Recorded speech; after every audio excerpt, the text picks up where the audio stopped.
making a new video. Purpose of the video is to talk a little bit about the car, just briefly talk about what I've been doing to it, what I've done, and then but more importantly, these cars are finally tunable, and I wanted to make my own video, especially because I haven't really seen any in-depth videos on the Gen 4 Coyotes through Lund Racing, meaning cars that have been tuned through Lund Racing. I'm going to touch a little bit about why I choose Lund Racing, and I've always chosen them over the years on tuning all my Mustangs. And let's just go ahead and get to it. So this is my 2024 S650 Mustang. It's a base car. It's got SV wheels, lowering springs, and then some Stita stuff for the IRS, the Stop the Hop kit. But that's not what the video is about. If you want to see that, go back in the videos. But this is just a little update on the, this is my cousin Abelardo. Yo, what's up? And then this is just a little update on the garage. By the way, I got a new home, finally, first house. And went ahead and epoxied the floors myself.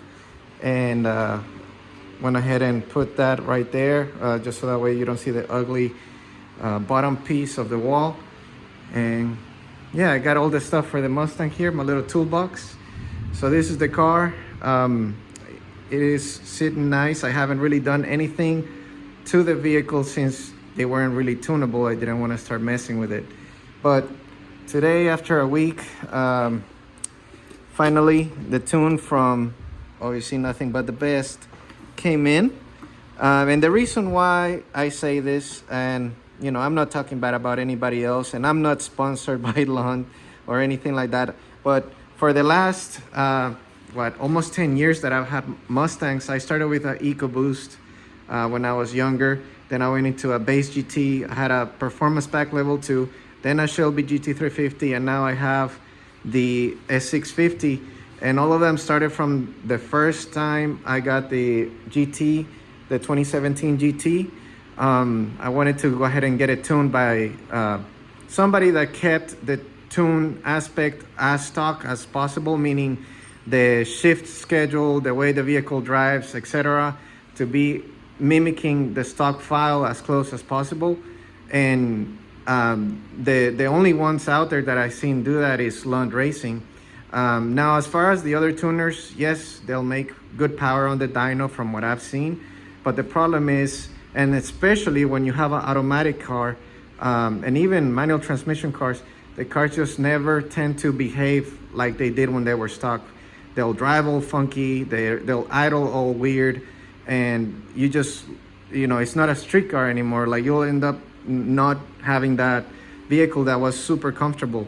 So I've had very good experience with Lund. I've been part of the Lund family for many years in all my cars, including the Shelby.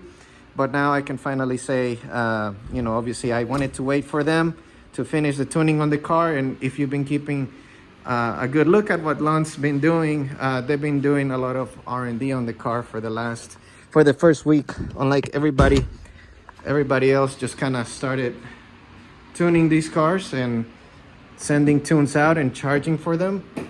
But I don't know, that just goes to show that they didn't really do any R&D, and they just started tuning cars for people. One thing that I did do about a month ago, I went ahead and got some AFE's intakes on the car. I already got them put on. This car has had the carbon traps taken apart since the first day I got it, so I can't really tell you guys if it did anything for power. At least nothing noticeable, but at least this way I don't have to be changing out the stock filters. The car, I went ahead and put my old catch can from the Shelby, and I made it work, and it just sits right there by the battery tray. Other than that, aside from the other stuff that I was talking about suspension wise and wheels and tires, the car is bone stock. So let's go ahead and do some unpackaging. I already kind of opened it up because I was super excited, but here's what you'll see when you order an RTD. And I know they have other devices, but from what I'm understanding, this is the only device that's working with the S650s for right now. So I don't know when I'm gonna put that, but I'll find somewhere. And then the RTD. So This is the box that you're seeing. I went ahead and ordered the E85 tune and the 93. At this moment, Lund is not offering the ghost cam, even though I have seen a few vehicles that do have it. I'm sure they'll start giving it to people if they feel like it, but with a lot of people out there not necessarily having any mechanical background, it can be very frustrating and annoying to deal with that kind of clientele and answer it all bunch of questions that they may have. But let's go ahead and take it out of the box. I'm gonna go ahead and hook it up and do my best to show you guys how it works. Okay, so since I know some of you guys like this stuff, we're gonna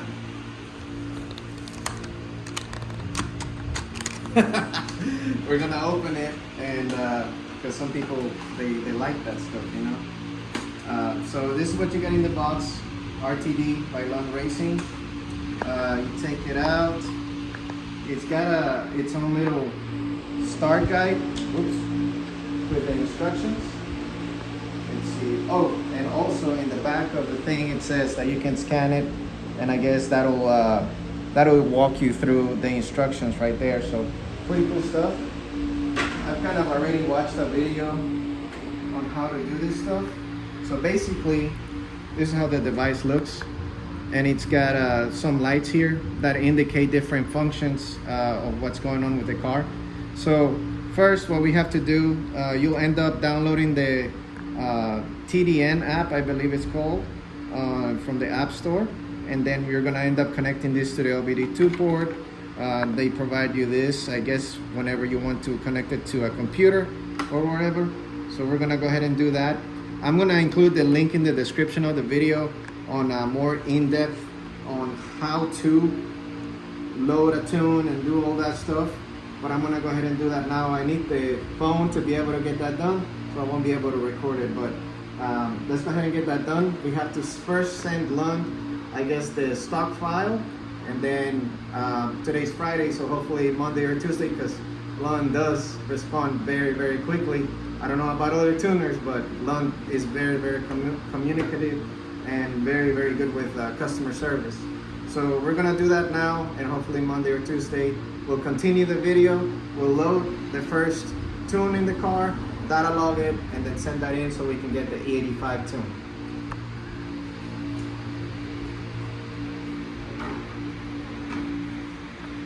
Yeah.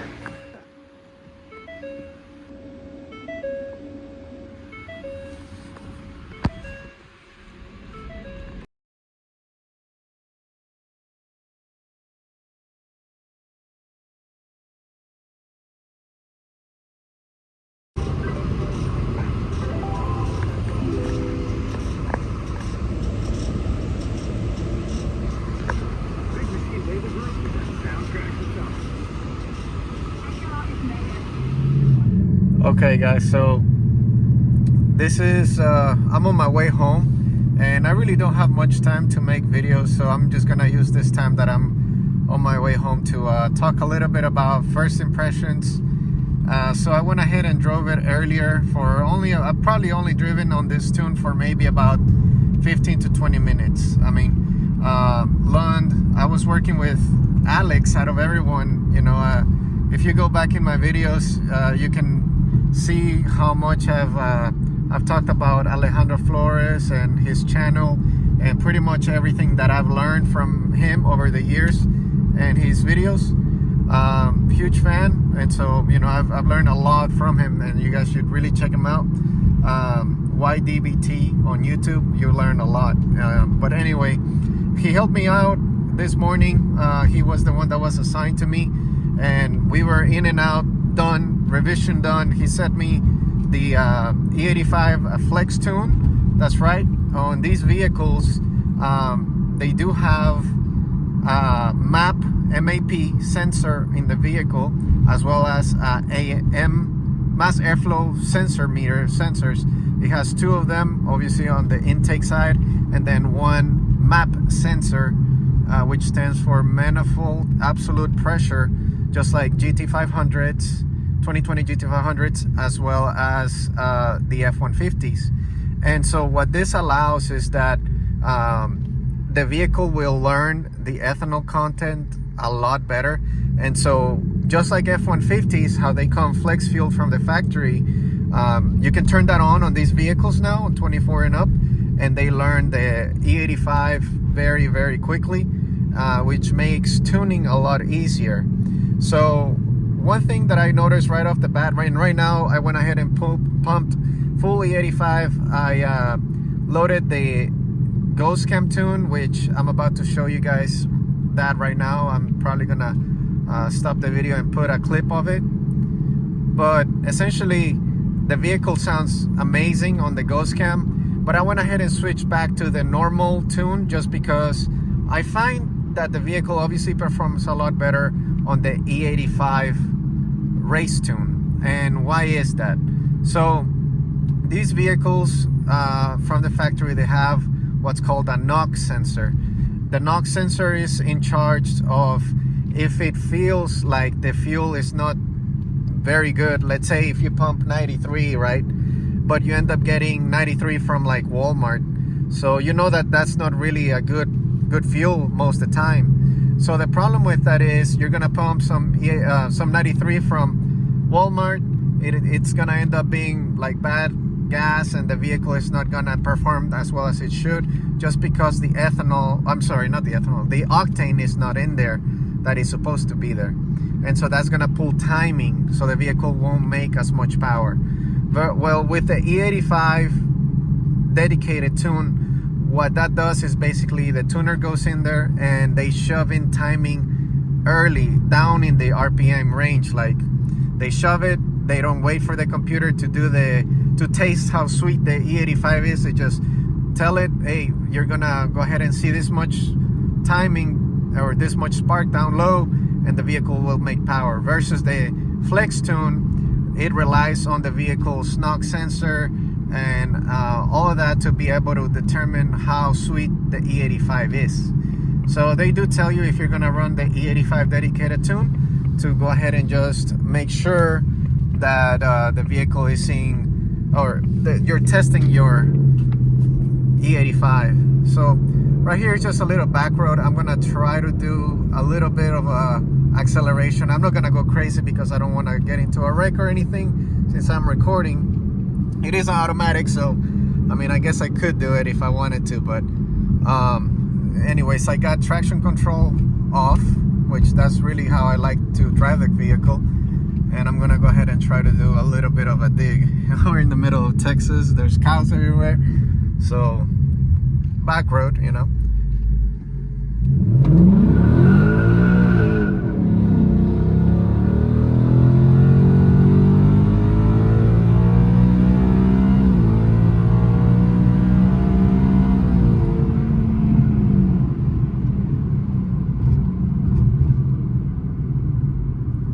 So the car, I mean, the car's doing great.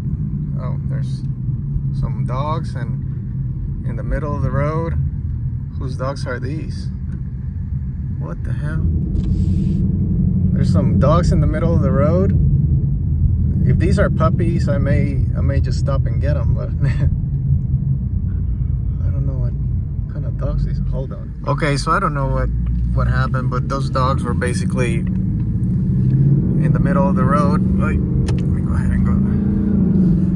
One thing that I noticed right away that I really like that they enabled, and I know that whenever you end up getting these cars supercharged by Whipple, they enable this to come on. Basically, it shows you what gear you're in. I don't know if that's the same thing on Gen 3 Mustangs, but basically on Gen 4s, if it's a stock vehicle, it won't show you what gear you're in for whatever reason.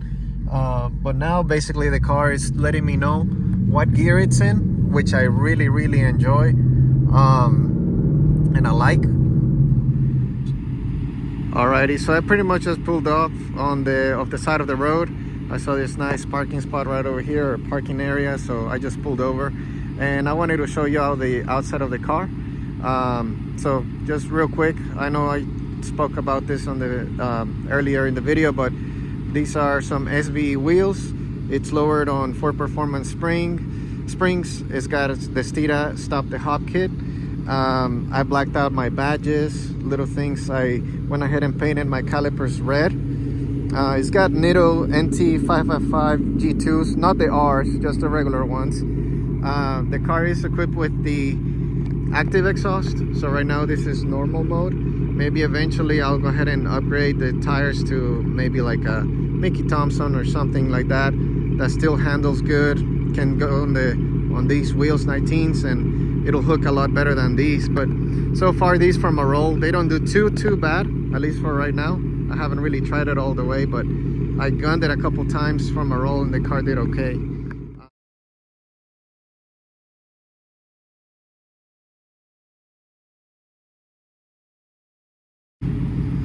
Another thing that I went ahead and told Lund to do, and I don't know how their tunes are set up, but I do know that, if I'm not mistaken, I heard that if you have colder, or meaning a performance thermostat on the car, meaning that it'll open quicker to cool down the engine a lot faster. Lund's tunes are already pre-set for that, I guess. But I went ahead and still specified it. I have a Mishimoto 160-degree thermostat on there, and so I specified that, and that basically they take care of whatever they need to take care of on the tune. I'm assuming it's gonna be how fast the fans come on, etc. But I have that on. They did include that in my tune, and in the data log they saw all of that. But yeah, I mean, I'm gonna be making another video probably in a few days from now, or at least a week, because I do daily drive my car, and I want to get a little bit more basically more knowledgeable on what has changed, what all has changed, because I've only really been driving it for not that long, since it got tuned earlier today. And I was done super fast. That's another reason why I go with Lund Racing. I mean, I was done, and this is me working. I had to ask to leave for like 10 minutes just to go data log it, but I was in, out, done data logging within the hour. So, and Alex sent me all the tunes, Ghost Cam, E85, Flex Fuel, all that good stuff was all said and done really fast. And that just goes to show how you've seen a lot of these cars getting, a lot of tuners tuning these cars prematurely, not doing their due diligence on getting everything dialed in. And that's the reason why I always go with Lund, is because they dial it in, they bought the platform, they made sure that they worked everything out. And one thing that I wanted to try, and we'll do it here in the video, I saw that because these cars are, like I was telling you, they got a map sensor in them. I think the way Lund tunes them is they disable the mass airflow, or at least they don't, the car is not dependable on that anymore. So I wanted to try, see what happens if I disconnect this, see if it changes anything.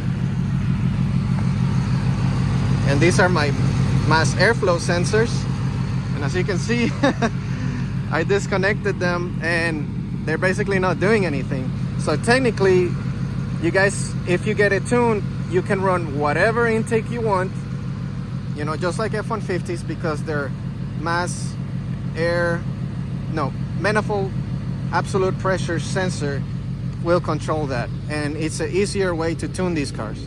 So apparently this is now confirmed that that's how Lund chooses to do their tuning, and obviously they know a lot more than I will ever know in terms of how that works. But no check engine light, none anything, nothing weird.